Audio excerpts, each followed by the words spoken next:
আসসালামু আলাইকুম প্রিয় শিক্ষার্থী, সবাইকে আমাদের ক্লাসে স্বাগতম। তো আমরা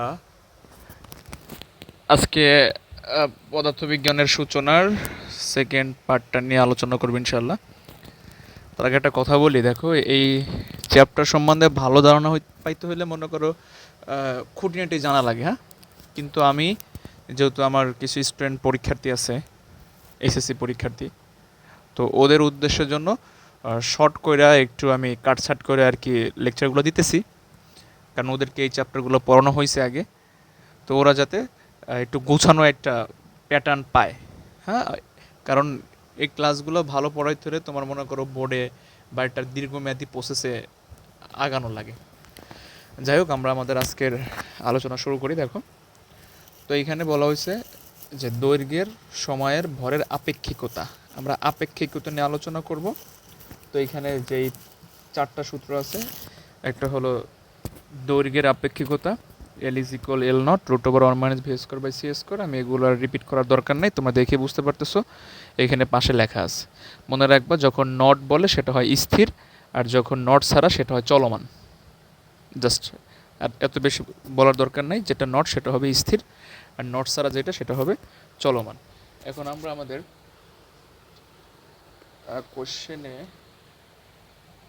কোশ্চেনে চলে যাই। দেখো,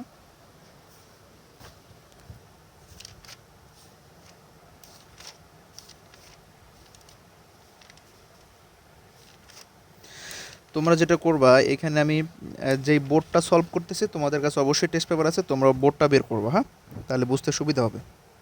আচ্ছা, এইখানে দেখো কি বলছে, যশোর বোর্ড 22। তো যশোর বোর্ড 22-এ বলা হয়েছে যে কবির ও আবির 30 বছর বয়সে যথাক্রমে 0.88 সি, এখানে সি মানে আলোর বেগ, হ্যাঁ, এত বেগে ও এত বেগে গতিশীল দুটি মহাশূন্য যানে করে মহাকাশে ভ্রমণে গেলেন। পৃথিবীর হিসেবে 20 বছর পর তারা পৃথিবীতে ফিরে আসছে। এই যে পৃথিবীর হিসেবে 20 বছর মানে কি, দেখো, যখন 30 বছর বয়সে, মনে করো 30 বছর বয়সে তুমি মহাশূন্যে রকেটে করে কাটাইতে গেছো, ঘুরতে গেছো, তারপরে কি করছো, পৃথিবীর হিসাবে তুমি ওইখানে 20 বছর কাটাইছো, কিন্তু আসলে ওইখানে আমি কত বছর কাটাইছি ওইটা আমি দেখতে চাই। কেমন? পৃথিবীর হিসাবে আমি 20 বছর কাটাইছি, কিন্তু আসলে কত বছর কাটাইছি ওইটা আমি দেখতে চাই, যে আমি কত বছর কাটাইছি। তো এখন এখানে বলছে উদ্দীপকের আলোকে পৃথিবীতে ফিরে আসার পর তাদের বয়সের ব্যবধান।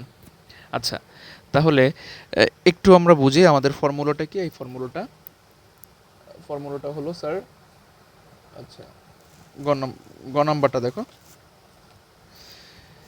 যে এখানে কবির আর আবির দুই ভাই যেহেতু, তাহলে আমি কবিরেরটা নিয়ে কাজ করতেছি। তো কবিরের মহাশূন্য জানে বেগ দেওয়া আছে এত, আলোর বেগ দেওয়া আছে, আবিরের মহাশূন্য জানে বেগ দেওয়া আছে। এখন পৃথিবীর পর্যবেক্ষকের ঘড়ি অনুযায়ী সময়, মানে বিষয়টা হলো সে কত বছর পর পৃথিবীতে ফিরে আসছে, সে পৃথিবীতে ফিরে আসছে ওইটা তো পৃথিবীতে বসে কেউ দেখতেছে, তাই না? তার মানে বোঝা গেল টি হলো পৃথিবীতে কারো সাপেক্ষে সেই সময়টা, সেটা হলো 20 বছর। তো কবিরের পরিমাপকৃত সময় হয়েছে কত, টি নট, মানে টি নট হলো সে মহাশূন্যে কত সময় কাটাইছে। তো এবার আমরা দেখি সে কত সময় কাটাইছে। ফর্মুলা ইউজ করছি আমরা, টি নট বের করছি, এই ফর্মুলা ইউজ করবা, ভির মান বসাই দাও, তাহলে 0.88 সিসি কাটা যায়, আমরা ইজিলি টি নটের মানটা বের করতে পারি। তাহলে বর্তমান বয়স কত হবে স্যার? বর্তমান বয়স হবে, সে 30 বছর বয়সে গেছে মহাশূন্যে, ওইখানে কাটাইছে কত বছর, ওইখানে কাটাইছে 9 বছর, তাহলে তার বর্তমান বয়স কত, 39 বছর। তার মানে বিষয়টা আমরা বুঝতে পারছি যে তার বয়স এখন কত হয়েছে স্যার, 39 বছর হয়েছে। কেমন? তো একটা বিষয় দেখো, যে এইখান থেকে যদি আমরা একটু বুঝি, ধরো ও 30 বছর বয়সে গেছে, পৃথিবীর হিসেবে 20 বছর পরে আসছে, তাহলে পৃথিবীর হিসেবে তার বয়স হওয়ার কথা ছিল কত, 50 বছর, তাই না? কারণ 30 বছর বয়সে গেছে, আসছে 20 বছর পরে, কিন্তু দেখা গেল আসলে সে কত বছর আসছে, 39 বছরে আসছে। তার মানে বলা যায় যে মহাশূন্যে বয়সটা স্লো চলে, তাই না? মহাশূন্যে বয়সটা স্লো চলে, কারণ মহাশূন্যে কাটানোর পরে আমরা দেখলাম তার বয়স হয়েছে 39 বছর, কিন্তু পৃথিবীর হিসেবে তার বয়স হওয়ার কথা ছিল 50 বছর হওয়ার কথা ছিল। এটাকে বলে সময়ের আপেক্ষিকতা, যে চলমান অবস্থায় বস্তুর সময়টা খুব স্লো চলে। আচ্ছা, তো এটা বললাম কবিরের ক্ষেত্রে। এবার আবিরের ক্ষেত্রে বের করি, সেম ফর্মুলা বের করছি আমরা, টি নটের মানটা যোগ করছি 32 বছর। তবে বলছে দুইজনের বয়সের ব্যবধান কত, তো দুজনের বয়সের ব্যবধান যদি বলে আমাকে, এটা তো বুঝতে পারছি আমরা বিয়োগ করে বের করতে হবে, তাই না? তাহলে কিন্তু আমাদের গ নাম্বারটা হয়ে গেল। এটা যশোর বোর্ড 22, একটু মিলাই নেবা কেমন। তারপরে দেখো বলছে যে যাত্রাকালে পৃথিবীতে উভয়ের ভর যদি 70 কেজি হয় তাহলে গতিশীল অবস্থা তাদের ভর সমান হবে কিনা। যাত্রাকালে পৃথিবীতে উভয়ের ভর 70 কেজি, মানে এটা বলা যায় উভয়ের ভরটা হচ্ছে 70 কেজি স্থির অবস্থায় ভর, তাই না? দেখো আমি যদি এটার অ্যান্সারটা এখান থেকে দেখি, যে যেহেতু যাত্রাকালে ভর বলছে উভয়ের স্থির ভর 70 কেজি, তো তারপরে বলছে গতিশীল অবস্থা তাদের ভর কেমন হবে। এখন গতিশীল অবস্থা আমি ভরটা বের করতে চাই।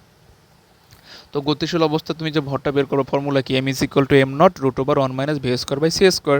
আমার সব কিছুর মান দেওয়া আছে, এখানে এম নটের মান 70 দেওয়া আছে, কবিরের গতিশীল ভর এম1 বের করব, হ্যাঁ, বেগের মান দেওয়া আছে ভি1। তা আশা করি আমরা এইভাবে এম1 এম2 মানটা বের করতে পারি, কিন্তু আশা করি আমরা এটা বুঝতে পারছি। তারপর দেখো কুমিল্লা বোর্ড 22, এখানে কি বলছে, একজন মহাশূন্যচারী 25 বছর বয়সে, তার মানে ওই যে 25 বছর বয়সে উনি স্টার্ট করছে যাওয়াটা, কেমন, পৃথিবীর হিসেবে তিনি 30 বছর কাটাইছে। তাই পৃথিবীর হিসেবে 30 বছর কাটাইলে মানে ওইটি হয়েছে কি পৃথিবীর হিসেবে কাটানো বয়স। তার মানে বিষয়টা বুঝতে পারছি। ফর্মুলা কি বলো, এই যে ফর্মুলা হলো T not is equal to T root over 1 minus V square by C square. টির মান দেওয়া আছে 30, তুমি টি নটের মান 24 বের করছো।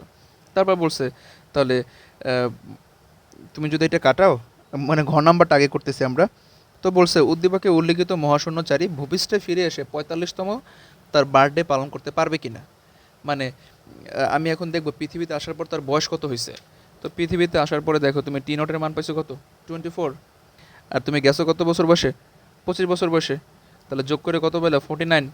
তাহলে তার 45 বার্থডেটা পালন করা যাবে না। আচ্ছা, তারপরে যদি আমরা দেখি এখানে বলছে গ নাম্বারে কি বলছে, পৃথিবী থেকে পরিমাপকৃত গতিশীল মহাশূন্য যানটির দৈর্ঘ্য কত। তাহলে মহাশূন্য যানের দৈর্ঘ্য যদি আমি বের করতে চাই, গতিশীল, গতিশীল মানে এল, আমি এল বের করতে চাই, L is equal L not root over 1 minus V square by C square. এখান থেকে এল এর মান তুমি জানো, সরি এল এর মান বের করবা, এল নটের মান দেওয়া আছে, কত দেওয়া আছে বলো, এই যে দৈর্ঘ্য ছিল 80 মিটার, তাহলে নিশ্চল অবস্থা দৈর্ঘ্য কত, 80 মিটার, মানটা বসাইছি আমি, হয়ে গেল আমার ম্যাথটা।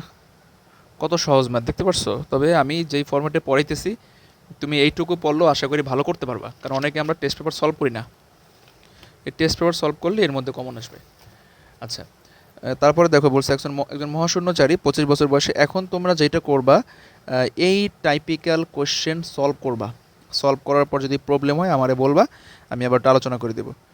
আচ্ছা, তারপর দেখো বরিশাল বোর্ড 22, বরিশাল বোর্ড 22-এর কথা যদি আমি বলি, এখানে বলছে 0.66 গতিতে চলমান একটা রকেট 0.5 কেজি ভরের 1 মিটার লম্বা একটা তামার দণ্ডে রাখা আছে, স্থির অবস্থায় তামার ঘনত্ব সব কিছু দেওয়া আছে। বলছে তামার দণ্ড থেকে প্রাপ্ত শক্তি নির্ণয় করা। আচ্ছা, তুমি যে শক্তি বের করবা, আইনস্টাইনের একটা ফর্মুলা আছে, যে ভর শক্তি সম্পর্কিত ফর্মুলা, এটা আমরা সবাই জানি, যে E is equal M not, sorry E is equal to M C square, is equal M C square, এটা হচ্ছে আইনস্টাইনের ফর্মুলা।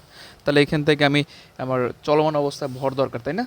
তাহলে চলমান অবস্থায় ভরটা বের করবো কোন ফর্মুলা ইউজ করে, আমরা জানি M is equal M not root over 1 minus V square by C square use করে আমি মানটা বের করছি, ফর্মুলা বসে দিচ্ছি, আনসার চলে আসছে। আচ্ছা, পরে বলছে প্রস্থ ও বেদ, খুব ভালো একটা কোয়েশ্চেন, এই কোয়েশ্চেনটা একটু ভালো করে বোঝার ট্রাই করবা। যে বলছে প্রস্থ ও বেদ আপেক্ষিকতা বিবেচনায় না এনে, হ্যাঁ, প্রস্থ ও বেদ আপেক্ষিকতার বিবেচনায় না এনে রকেটে রকেটে তামার ঘনত্বের কীরূপ পরিবর্তন হবে। আচ্ছা, তাহলে চিন্তা করো, আমি যদি ঘনত্বের ফর্মুলা যাইতে চাই তাহলে এখানে আমার যে দুইটা লাগবে, তাই না? ঘনত্বের কীরূপ পরিবর্তন হবে, মানে তার চলমান ঘনত্ব কত ছিল অবস্থায় আর স্থির অবস্থায় ঘনত্ব কত ছিল, তো এটা আমি বের করতে চাই।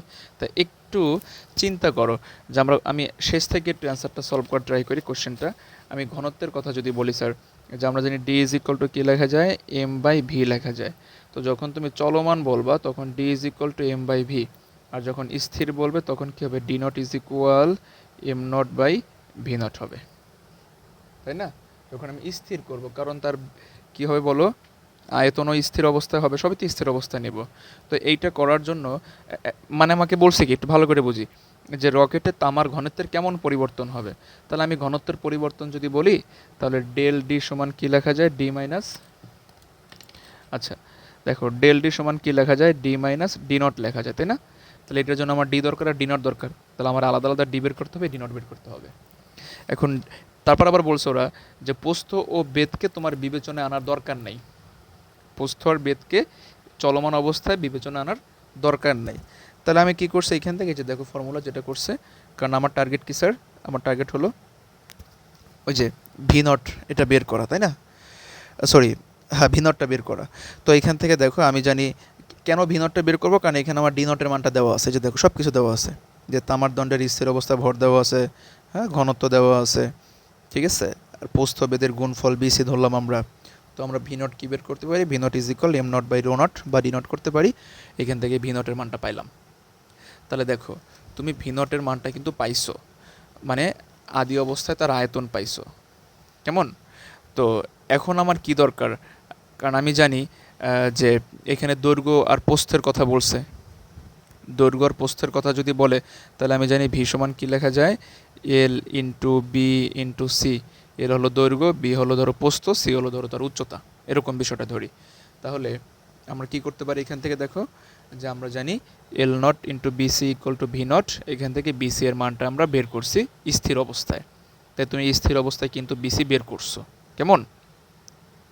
আচ্ছা এখন একটু আমি ফাঁকে একটু অ্যাড করে দেই, যে স্যার আমি যে ঘনত্ব বের করব আমার তো ডি নটের মান দেওয়া আছে, তাহলে আমি কেন এত কাজ করতেছি। দেখো করার কারণ হয়েছে তুমি ডি নটের মান জানো বা ডির মান তো জানো না, তাই না। ডি নটের মান কত জানো তুমি, ডি নটের মান জানো ধরো 8960, এটা জানো ডি নটের মান, বা ডি এর মান তো জানো না। এখন ডি বের করতে গেলে আমার কি লাগবে, এম বাই ভি লাগবে। এখন আমি এম যে বের করব, এই এমটা দেখো তুমি যে বের করবা, এম এর মান কি দেওয়া আছে দেখো তো, এইখানে এম এর মানটা কিন্তু 0.625 দেওয়া আছে, হ্যাঁ এম এর মানটা দেওয়া আছে, এটা আমরা গ নাম্বারে বের করছি এম এর মানটা, ওই যে চলমান অবস্থায় বস্তুর ভর। তাহলে আমি এম এর মানটাও কিন্তু আমি জানি, কিন্তু আমি ভির মানটা জানি না। এখন ভির মানটা আমি কীভাবে জানবো, আমি জানি কি V is equal to L into B C জানি, তাই না। এবার বিসির মানটা আমি কীভাবে বের করব, কারণ আমরা জানি এই বিসিটা কার মধ্যে আছে, স্থির অবস্থার মধ্যে আছে। কারণ ওরা বলছে কি যে গতিশীল অবস্থায় তোমার এটা বিবেচনা আনা দরকার নেই, মানে গতিশীল অবস্থার বিসি আর স্থির অবস্থার বিসির মান দুইটার গুণফল সমান। তাহলে স্থির অবস্থার কথা যদি বলি, স্থির অবস্থার জন্য আমি কি লিখতে পারি, V naught is equal L not into B C লিখতে পারি। তাহলে আমি এইখান থেকে বিসি এর মানটা কি করতে চাই বলো, বের করতে চাই। এই বিসির মানটা দেখো এখানে বের করছে, বিসির মানটা বের করছে, আর বিসির মান বের করার জন্য ভি নট লাগছে। তো ভি নট কেমনে বের করছে, ভি নট কিন্তু আবার এই ফর্মুলা ইউজ করছে, যে V naught is equal to M not by rho naught use করে ভি নটের মানটা বের করছে। তারপর তুমি কি করলা, যে এইখান থেকে তুমি বিসি এর মানটা বের করছো। এবার ফর্মুলা জন্য এবার দেখো স্যার আমার কি, আমি তো বিসির মান পাইছি, আমি তো এল এর মান জানি না, জানি বলো। এখন এল বের করবো, এল বের করবো কোন ফর্মুলা ইউজ করে, L is equal L not root over 1 minus V by C whole square. তাহলে আমি এল নটের মান জানি, হ্যাঁ এল নটের মান আমি জানি, সব কিছুর মান জানি। তাহলে এখন আমি কি ভির মানটা বের করতে পারবো, ভির মানটা বের করতে পারবো। ভি যদি পারি এই ফর্মুলা ইউজ করে ডির মানটা বের করবো। তাহলে এখন তুমি ডির মানে এখানে বসো, ডি নটের মান বসো, অ্যান্সার চলে আসবে। খুব ভালো একটা কোশ্চেন কিন্তু। ঘনত্বের আমরা আরেকটা ম্যাথ দেখি, দেখো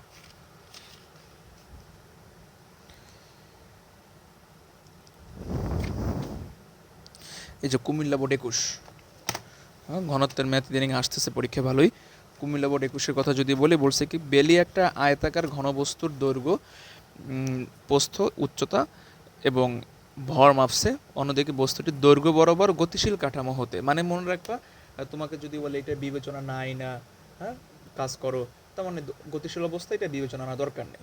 এখন বলছে দৈর্ঘ্য বরাবর, তাহলে আমরা দেখি পুরো ম্যাথটা পড়ি। কি বলছে যে অন্যদিকে বস্তুটির দৈর্ঘ্য বরাবর গতিশীল কাঠামো হতে শেলির নিকট বস্তুটিকে ঘনাকৃতি মনে হয়। আচ্ছা এখানে বলছে গতিশীল কাঠামোর দ্রুতি বের করো। তাহলে গতিশীল কাঠামোর দ্রুতি ফর্মুলা কি, ওই যে L is equal to L not root over 1 minus V square by C square দিয়ে আমি এখান থেকে বেগের মানটা বের করছি। দেখো যে এই ফর্মুলা ইউজ করে এখান থেকে বেগের মানটা বের করছি, গতিশীল কাঠামোর দৈর্ঘ্য। আশা করি এটা আমরা করতে পারবো। আচ্ছা পরে বলছে বেলি ও শেলির নিকট বস্তুটির ঘনত্ব একই হবে কিনা। তার মানে বোঝা গেল বেলি যখন বের করবে সেটা সব কিছু দেওয়া আছে, তার মানে স্থির অবস্থায় বেলির কাছে ঘনত্বটা বের হবে, তাই না।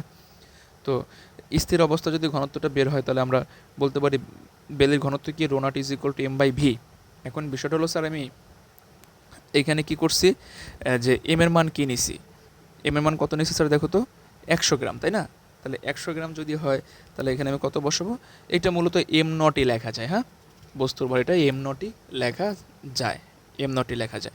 তাহলে এম নট 0.1 কেজি। এবার ভি এর মান কত বসাবো স্যার? যেহেতু এটা ঘনবস্তুর, তার ঘনবস্তুর আয়তন আমরা কী লিখবো? V is equal to A into B into C. সব কটা আমি করছি, গুণ দিছি, গুণ দেওয়ার পরে কত পেলাম? 1/32 পাইছি। তাহলে বোঝা গেল বেলির নিকট ওইটার ঘনত্ব ছিল 3.2 কেজি পার ঘনমিটার। তো এখন আমি শেলির ক্ষেত্রে বের করতে চাই।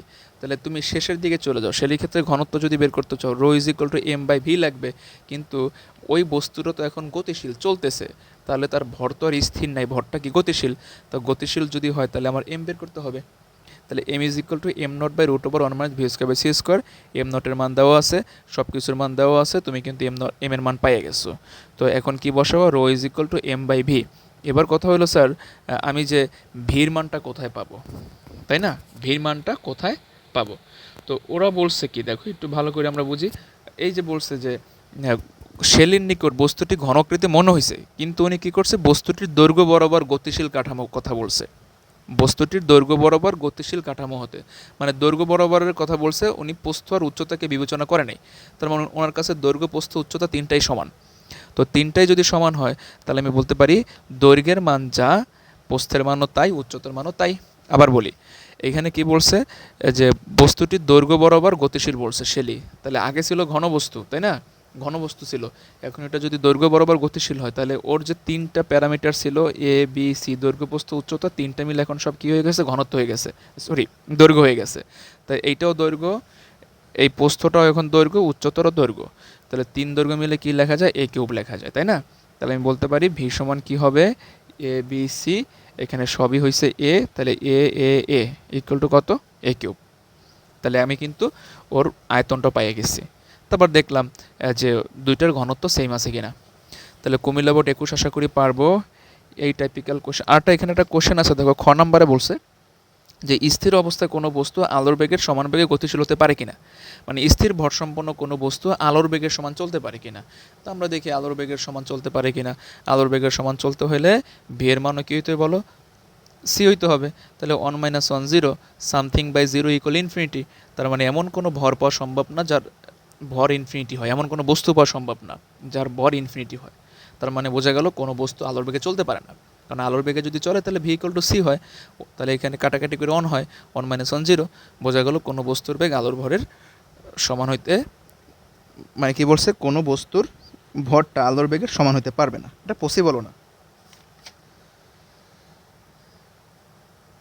আচ্ছা, এই টাইপের আরেকটা কোশ্চেন আছে, দেখো দিনাজপুর বোর্ড 21। এই যে আমাদের ঘনত্ব নিয়ে কাহিনী, যে একটা ফুটবল খেলার মাঠের দৈর্ঘ্য দেওয়া আছে, প্রস্থ দেওয়া আছে, নভোচারী এত বেগে এত কেজি ভরের একটা, ওই যে উনি মাঠটার দৈর্ঘ্য বরাবর অতিক্রম করছে, সেম কাহিনী এবার দৈর্ঘ্য বরাবর অতিক্রম করছে। হ্যাঁ, তো এখানে বলছে নবযানটির আপাত ভর, ওর ভর বের করতে বলছে। স্যার আমি ভর কিন্তু বের করতে পারি, M is equal to M not root over 1 minus V square C square, এমনটা বের করে ফেলবা। পরে বলছে নভোচারী কর্তৃক নির্ণয়কৃত মাঠের ক্ষেত্রফল প্রকৃত ক্ষেত্রফলের সমান নয় কিনা। তাহলে আমাকে ক্ষেত্রফল বের করতে বলছে। ক্ষেত্রফল মানে কি বলো? ক্ষেত্রফল মানে এ। তাহলে এ ইজ ইকুয়াল টু আমরা কি জানি স্যার? আমরা জানি এ ইজ ইকুয়াল টু ক্ষেত্রফল মানে এল ইন্টু বি, মানে দৈর্ঘ্য গুণ প্রস্থ। তাহলে তোমার আগের যে ক্ষেত্রফলটা ছিল, আগের ক্ষেত্রফলটা আমি বের করি। দেখো মাঠের প্রকৃত ক্ষেত্রফলে যে A is equal to L into B, এদের মান দেওয়া আছে, বির মান দেওয়া আছে, চলে আসছে। এখন আমি দেখব যে নভোচারী যখন চলতেছে তখন মাঠের ক্ষেত্রফল তার কাছে কেমন মনে হয়েছে। হ্যাঁ, তখন তার কাছে কেমন মনে হয়েছে? তখন তার কাছে চলমান অবস্থা কি? এল ইন্টু বি। তাহলে চলমান অবস্থার দৈর্ঘ্য কি চেঞ্জ না বলো? এটা তো স্থির অবস্থার দৈর্ঘ্য। তাহলে তুমি চলমান অবস্থার দৈর্ঘ্য বের করবা, এই যে ফর্মুলা ইউজ করে, L is equal L not root over 1 minus V square by C square use করে বের করবা। তারপরে বি এর মান তো তোমার দেওয়াই আছে, কই গেল? কারণ এখানে একটা কথা বলছে, দেখো কই গেল? এই যে যে একটা ফুটবল খেলার মাঠের দৈর্ঘ্য দেওয়া আছে, প্রস্থ দেওয়া আছে। তাহলে নভোচারী কি দৈর্ঘ্য বরাবর চালাইছে, তো দৈর্ঘ্য বরাবর যদি চালায় তাহলে তো প্রস্থ নিয়ে আমার কোনো মাথা ব্যথা নেই, তাই না? এই জন্য এখানে প্রস্থ কত রাখছি? আমি 200 রেখে দিছি, প্রস্থর কোনো মাথা ব্যথা নেই। আগেরটার সাথে এটা এলোমেলো করবো না। আগে কিন্তু একটা কথা বলছিল যে স্যার আপনি তাহলে এইখানে দৈর্ঘ্য প্রস্থ, এই যে বস্তুটি দৈর্ঘ্য বরাবর গতিশীল ছিল, ওই যে ঘনকের কথাটা যেটা বলছে, দৈর্ঘ্য বরাবর গতিশীল ছিল, কিন্তু আমার আয়তন দরকার। এই জন্য আমি দৈর্ঘ্য, প্রস্থ, উচ্চতা সব কটার আমি এ বিবেচনা করছি। কিন্তু এইখানে বলছে, কই গেল? যে এখানে বলছে কি, যে উনি মাঠটির দৈর্ঘ্য বরাবর শুধু অতিক্রম করছে। তো দৈর্ঘ্য বরাবর যদি অতিক্রম করে, হ্যাঁ, তাহলে আমার এই দৈর্ঘ্যের মানটা বের করতে হবে। এই যে চলমান দৈর্ঘ্যের মানটা বের করতে হবে, চলমান দৈর্ঘ্যের মানটা বের করছি আমরা, এদের মানটা এলের মানটা বের করছি। তো এখানে তো প্রস্থ নিয়ে কোনো মাথা ব্যথা নাই, প্রস্থ যেটা দেওয়া আছে আমরা এটা সেটাই বসাই দিছি, আমার মানটা চলে আসছে। 8টা কোশ্চেন দেখো, ময়মনসিংহ বোর্ড 21। একজন মহাশূন্যচারী একটা কাল্পনিক গ্রহের ঘনত্ব পর্যবেক্ষণের জন্য মহাশূন্য চড়ে গ্রহটির ব্যাস বরাবর চালাইছে। তা ব্যাস বরাবর যদি চালায় বেগে যাচ্ছেন। আচ্ছা, তো বলছে এখানে কি গতিশীল অবস্থায় মহাশূন্যচারীর নিকট গ্রহটির ভর কত? তা ভরের মান আমরা বের করতে পারছি। তারপর বলছে গতিশীল বস্তুর দৈর্ঘ্য কি কখনো শূন্য হতে পারে? খ নাম্বারটা আমরা দেখি। গতিশীল বস্তুর দৈর্ঘ্য যদি শূন্য হইতে হয়, সেম কাজ, হ্যাঁ, তাহলে বস্তুটার কি হইতে হবে? বিটা সি হইতে হবে, তাই না? তাহলে অন হবে, তার মানে বস্তুকে আলোর বেগে গতিশীল করতে হবে, তাহলে ভরটা শূন্য হবে। এটা পড়লে পারবা। পরে ঘ নম্বরে বলছে কি যে মহাশূন্যচারীর নিকট গ্রহটির ঘনত্বের পরিবর্তন হবে কিনা। তার মানে স্থির অবস্থায় তার যে ঘনত্বটা ছিল সেটা বের করবো আমি। তো স্থির অবস্থায় ঘনত্ব তুমি যদি বের করতে চাও, ফর্মুলা কি বলো? এই যে rho not is equal to, দেখো rho not is equal to M not by V not, এটা বের করতে চাই। এম নটের মান দেওয়া আছে, আমি নিছি। এখন ভি নটের মান আমার দেওয়া নাই, কিন্তু এখন স্যার এখানে দৈর্ঘ্য প্রস্থ উচ্চতা কিছুই দেওয়া নাই, বাট এখানে কী দেওয়া আছে দেখো, ব্যাস দেওয়া আছে না? তো আমি জানি V is equal to 4/3 pi R cube, তাই না? আর এর সাথে ডি এর সম্পর্ক কি আমরা জানি, আর ইজ ইকুয়াল টু লেখা যায় ডি বাই টু, তাহলে কি লেখা যাবে? D naught by two cube লেখা যাবে।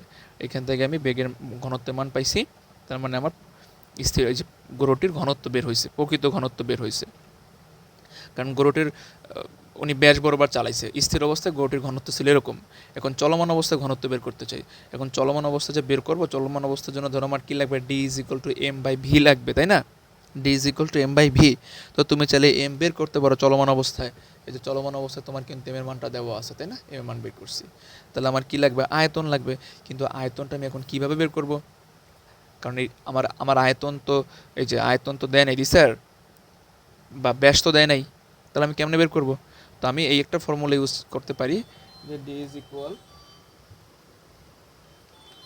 আমি কী ফর্মুলা ইউজ করতে পারি দেখো, D is equal to D naught root over 1 - V square by C square. আমি এই ফর্মুলা ইউজ করতে পারি। তাহলে এখানে আমি ডি নটের মান পাইছি, ডির মানটা আমি বের করছি। তাহলে আমার কি ব্যাসের মান চলে আসছে। তাহলে ব্যাস চলে আসলে 2 দিয়ে ভাগ করলে ব্যাসার্ধ চলে আসবে। তাহলে তুমি কী করবা? ভি ইজ ইকুয়াল টু 4/3 পাই, এই ফর্মুলা ইউজ করবা। তাহলে ভির মান পাইলা চলমান অবস্থা আয়তন, তারপর rho is equal to M by V করবা, অঙ্ক চলে আসছে আমার। তাহলে আশা করি বিষয়টা পারবো আমরা, যে চলমান অবস্থায় ঘনত্ব কেমন হবে, স্থির অবস্থায় ঘনত্ব কেমন হবে।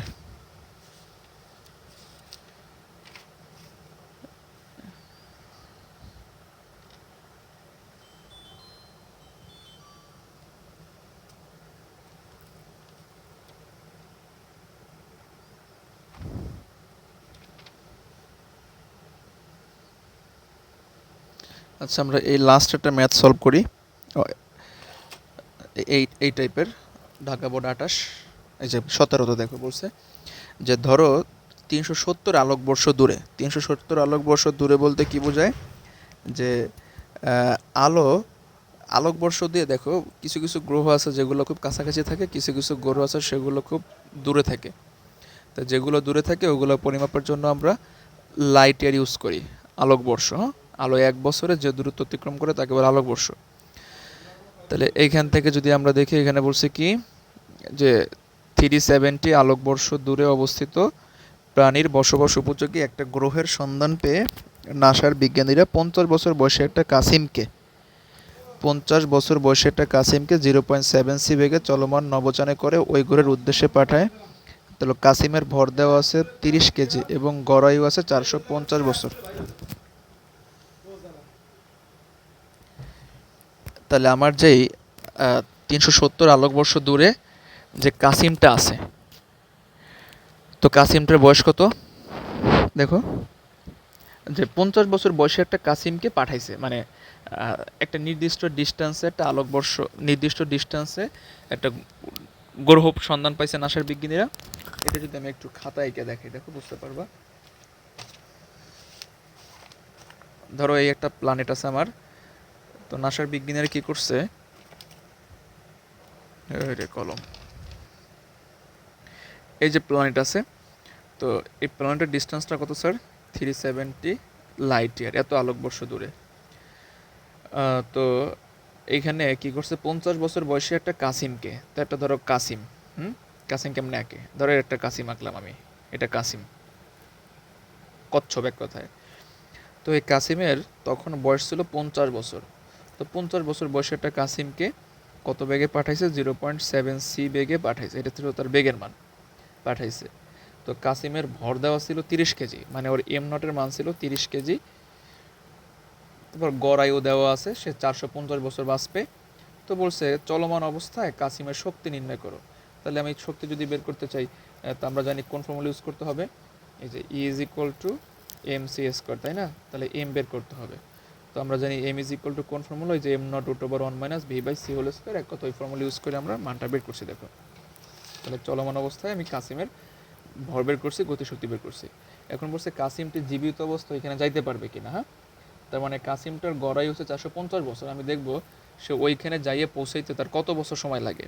যদি 450-এর কম হয় তাহলে পারবে, না হলে পারবে না। তাহলে ওখানে আমি কোন ফর্মুলা ইউজ করবো? যে দেখো, T is equal T not root over 1 - V by C square. আমি এই ফর্মুলা ইউজ করতে চাই। দেখা যায়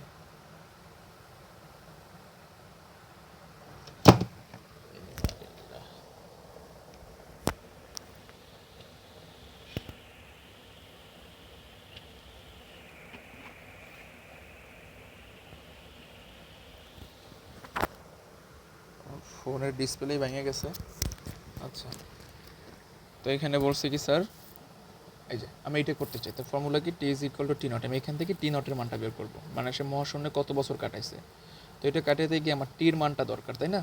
কারণ এখানে তো ডিরেক্টলি টির মানটা দেওয়া নাই, এখানে তো বলে নাই যে পৃথিবীর হিসাবে সে এত বছর, হ্যাঁ, পরে ফিরে আসছে, এরকম তো কিছু বলে নাই। তাহলে এটা যদি বের করতে চাই, তা আমরা ফর্মুলা জানি কি? D is equal to V T, T is equal to D by V. D হয়েছে আলোকবর্ষ, দেওয়া আছে 370 আলোকবর্ষ। তো আমরা জানি 1 আলোকবর্ষ সমান লেখা যায় 9.46 10⁻15। গুণ দিয়ে আমি ডির মানটা কনভার্ট করছি, ভির মানটা কনভার্ট করছি, তারপরে এখানে বসাইছি। দেখো, কারণ ভি বলছে 0.7 সি মানে 3 × 10⁻8, আমি বসাইয়া এখানে টির মানটা বের করছি। তো টির মানটা যে বের করছি, এখান থেকে আমার টি নটের মানটা চলে আসছে। তাহলে এবার আমি বলতে পারি, তাহলে মহাশূন্যে সে কাটাইছে কত বছর বলো? এটা সেকেন্ডে না, এই সেকেন্ড থেকে ইয়ারে নিছে। ইয়ার থেকে আমরা ইয়ারে কনভার্ট করতে পারি, বা তুমি যদি এত না পারো, 450 বছর দেওয়া আছে কাসিমের গড় বয়স, তুমি 450 বছর থেকে তুমি সেকেন্ডে কনভার্ট করো। হ্যাঁ, আর এটা করা ব্যাপার না, কারণ আমরা জানি এই যে এখান থেকে দেখো 1.19 10⁻10 সেকেন্ড পাইছে, এখান থেকে তুমি ইয়ারে কনভার্ট করছো। তো এখন তুমি দেখো তাহলে তার টোটাল বয়স হয়েছে কত? সে 50 বছরে যাত্রা শুরু করছে। তো 50 ইয়ার প্লাস 3.77, যেটা বলছিলাম। তাহলে আমরা এটা কি করছি স্যার? দেখো, এই যে এটা আমরা ইয়ারে কনভার্ট করছি, কারণ সেকেন্ড থেকে আমরা জানি যে 1 বছর সমান 365 দিন, তাই না? 365 ডে। আবার 1 ডে সমান কত লেখা যায়? 1 ডে সমান লেখা যায় তোমার, আমি ক্যালকুলেটর থেকে দেখাই। দেখো, এখানে দেওয়া আছে কত? 1.19 10⁻10, 1.19 10⁻10, যেটা ভাগ করবো কত দিয়ে? তুমি 365 দিয়া। তো আমরা জানি 365 দিন, একদিন সমান কত? 24 ঘন্টা। 24 দিয়ে ভাগ করো। তো ওটা তো ঘন্টা, ঘন্টা থেকে আমি সেকেন্ডে যাইতে চাই। আমি জানি 1 ঘন্টা সমান 3600 সেকেন্ড। দেখো কত চলে আসে? 377। দেখছো যে 377 চলে আসছে। তাহলে এই যে 377-এর মানটা এখানে পাইলাম আমি। তারপরে কি করছি? 50 বছর বয়স এসে গেছে, 50-এর সাথে যোগ করছি, পাইছি 427 বছর। আর কাসিমের গড়াই কত? 450 বছর। তার মানে সে পৌঁছতে সক্ষম হবে। আচ্ছা, আমাদের এই আধুনিক পদার্থবিজ্ঞানের সূচনায় লাস্ট টাইপ একটা কোশ্চেন আছে, যে নিউটনীয় গতিশক্তি আর আইনস্টাইনীয় গতিশক্তি সমান হবে কিনা। একটু ভালো করে বুঝি, তোমাকে বলবে যে নিউটনীয় গতিশক্তি আর আইনস্টাইনের গতিশক্তির কথা যদি বলে। আচ্ছা, তো বলছে এখানে দ্বিতীয় ইলেকট্রনটির গতিশীল ভর আমরা পারছি বের করতে, কোন ইলেকট্রনের আপেক্ষিক গতিশক্তি বেশি হবে। তাহলে এখানে 2টা ইলেকট্রন আছে, কিন্তু কেমন? 2টা ইলেকট্রন আছে, আমি 2টা ইলেকট্রনের জন্য আপেক্ষিক গতিশক্তি বের করতে চাই। তো প্রথম ইলেকট্রনের দেখো আপেক্ষিক গতিশক্তি, সব কিছু ডাটা ওইখানে দেওয়া আছে, তোমরা দেখলে পারবা। তো প্রথম ইলেকট্রনের আপেক্ষিক গতিশক্তি যদি বের করি, তো আমরা জানি যে আইনস্টাইনের কথা মতো স্থির অবস্থা একটা ভর আছে, চলমান অবস্থা একটা ভর আছে। তাহলে আমি বলতে পারি যে 2টা ভর, যেহেতু আমি এরকম বলতে পারি না। দেখো তো, যে টোটাল শক্তিটা সমান কি লেখা যায়? টোটাল শক্তি সমান আমরা লিখতে পারি যে স্থির অবস্থার চলমান অবস্থা, তাই না? তাহলে আমরা বলতে পারি এখানে mc² - m0 c²। এটা হচ্ছে তোমার চলমান অবস্থায়, আর এটা হচ্ছে স্থির অবস্থায়। এটা চলমান অবস্থায়, হ্যাঁ চলমান, আমি কাইনেটিক দিলাম চলমান অবস্থায়। তাহলে এখানে এম এর মানটা বের করতে হয় কোন ফর্মুলা ইউজ করে, যে ফর্মুলা ইউজ করে এম এর মানটা বের করতে হয়, তাই না? এই যে দেখো এম নট ইউজ করে এম এর মানটা বের করি আমি। তাহলে তুমি এই দুইটা পার্থক্য করছো, প্রথম ইলেকট্রনের জন্য সেম, আমি দ্বিতীয় ইলেকট্রনের জন্য পার্থক্যটা করছি, অ্যান্সার চলে আসছে। এবার ওরা করছে কি দেখো, ইলেকট্রন ভোল্টে নিছে, ইলেকট্রন ভোল্টে যদি তুমি নিতে চাও তাহলে কি করতে হবে, 1.6 10⁻19 নিয়ে আসতে হবে, তাই না? তাহলে এইটা দ্বারা ভাগ করতে হবে, 1.6 10⁻19 দ্বারা ভাগ করলে তোমার ইলেকট্রন ভোল্টে চলে আসবে। তাহলে আমি কিন্তু আইনস্টাইনের গতিশক্তি পেয়ে গেলাম। আর একটা কোশ্চেন আসে যে নিউটনীয় গতিশক্তি আইনস্টাইনের গতিশক্তি, দেখে এটা আছে কিনা। এই দেখো পাইছি আমরা, এটা হচ্ছে কুমিল্লা ক্যারেট কলে আসছে। এই টাইপটা একটু দেখে নিবা যে নিউটনের গতিশক্তি আইনস্টাইনের গতিশক্তি। এখানে কোশ্চেন দিছে কি বলো দেখো, যে মিস্টার রহিম বলল যে আপেক্ষিক শক্তি আর চিরায়ত বলবিদ্য হতে প্রাপ্ত শক্তি সমান হবে না। মানে আপেক্ষিক শক্তি মানে নিউটনীয় আইনস্টাইনীয়, আর চিরায়ত বলবিদ্য মানে এটা হচ্ছে নিউটনীয় শক্তি, এটা বের করতে বলছে। তাহলে আমরা দেখো আমরা কিন্তু বের করতে পারি স্যার এগুলো, হ্যাঁ এই যে কেমনে বের করি, আপেক্ষিকতা তত্ত্ব অনুসারে ঘনকটির গতিশক্তি ওই যে m-m0 c²। এখন এম বের করতে গিয়ে তুমি কেমনে বের করবা, m0/√1 - v² এম নট দেওয়া নাই, তাহলে আমি এম নট কেমনে বের করবো, ρ0/L0, তাই না? এই যে আমি এইভাবে কিন্তু মানে ρ0/v0। এখন ভি যদি দেওয়া না থাকে, ভি সমান কি লেখা যায়, L³ লেখা যায়, তাই তো? আমি এইভাবে মানটা বের করছি কিন্তু। আবার এখন যদি বলে নিউটনীয় বা চিরায়ত বলবিদ্যা, তাহলে k = ½ mv², ভির মান তুমি জানো, এম এর মান জানো, তোমার অ্যান্সার চলে আসছে। তাহলে আজকে আমরা এই পর্যন্ত পড়ি, আমি যে প্যাটার্নগুলো দিছি প্যাটার্নগুলো তোমরা পড়ে ফেলবা। এই যে আরও একটা কোশ্চেন আছে এই টাইপের, বীরশ্রেষ্ঠ নূর মোহাম্মদ আসছে, এই নিউটনীয় বলবিদ্যা আইনস্টাইনের শক্তি সমান কিনা। তাহলে আমরা এই পর্যন্ত আজকে শেষ করলাম, এই টাইপের সকল কোশ্চেনগুলো সলভ করে ফেলবা।